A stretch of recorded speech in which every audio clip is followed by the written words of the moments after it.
You could argue there is no holiday film more beloved than A Christmas Story, that blended shameless nostalgia with the irreverent humor of its writer-narrator, Gene Shepard. Exhibit A, every year the cable network TBS airs a 24-hour Christmas Story marathon beginning on Christmas Eve, drawing nearly 50 million viewers. But A Christmas Story might never have happened if a struggling 29-year-old Miami filmmaker had not happened to be listening to his car radio one December night in 1968. I waddled to school. The telephone wires overhead whistled like banshees, while the trapeze rings on the swings clanked hollowly as Schwartz and Flick and Bruner and I discussed the most important thing, next to what I'm going to get for Christmas. The voice on the radio was the humorist Gene Shepard. The young man was director Bob Clark. I'm Bill Newcott, film critic for the Saturday Evening Post.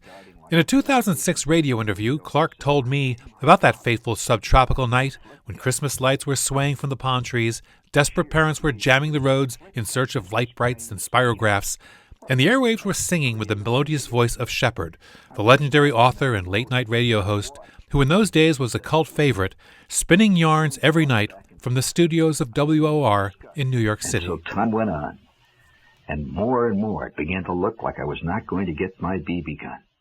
I was living in Miami, where I began my career, driving to a date in Coral Gables, and I happened to turn on the radio and heard this man telling this strange story about a little boy and three little boys, and one gets his tongue stuck to a light pole.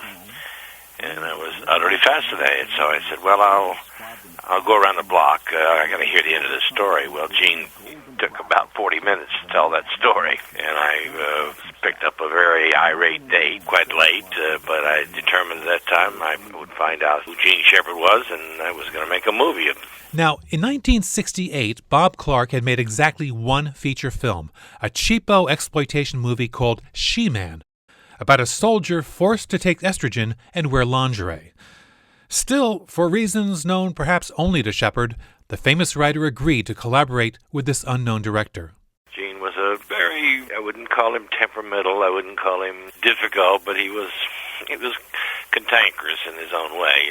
But he and I hit it off quite well, and we proceeded to work on a screenplay, and we did that for almost 15 years. During that decade and a half, Clark established himself as one of the industry's most bankable, on-the-fly slasher film directors.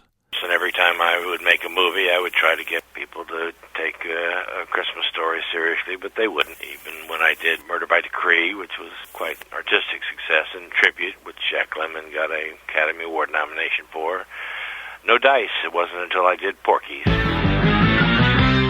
20th Century Fox would like to introduce you to Pee-wee and his pals. Drawing from his own teen years growing up in Florida, Clark wrote and directed Porky's, a crass, irreverent, hormone-driven tale of teens gone wild in the hot months of summer. At the time, much despised, although it also had some very strong supporters.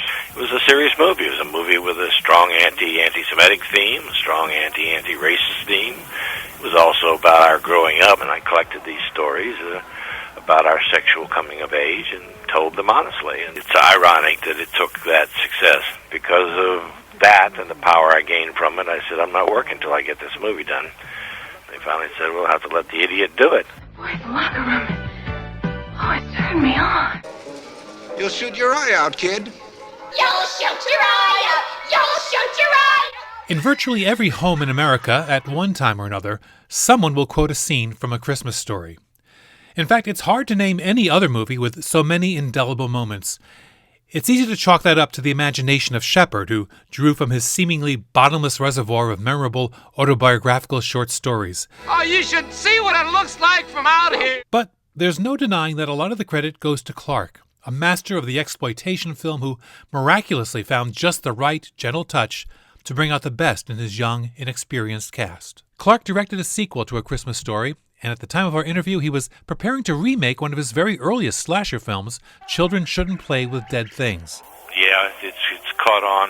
It has a huge fan base. I just got a Lifetime Achievement Award last week from Fangoria at their festival they have every year. Yeah. I was amazed at the amount of people that were and the hits on the movie. So it's going to be sort of Monty Python meets Night of the Living Dead. It's outrageous. So that's what's up in the future. Sadly, that future never happened for Bob Clark. Just a few months after we spoke, as Clark was driving along California's Pacific Coast Highway with his son, an oncoming drunk driver swerved and hit his car head-on. Both father and son were killed instantly.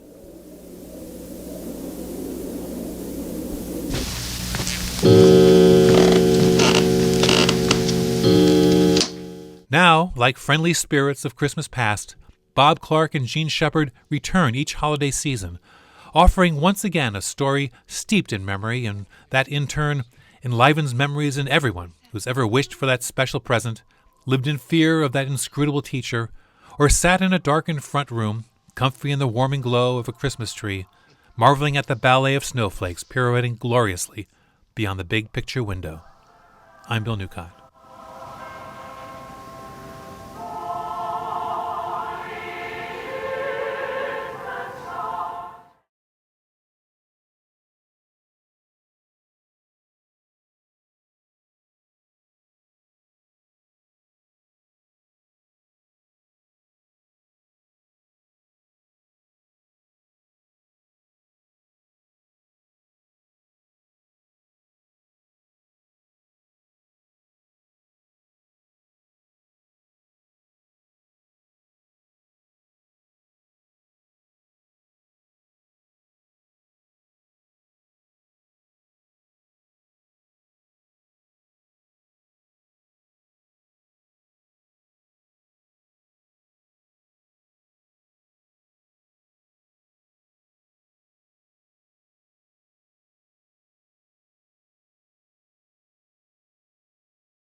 We were able to get the movie done in 1983,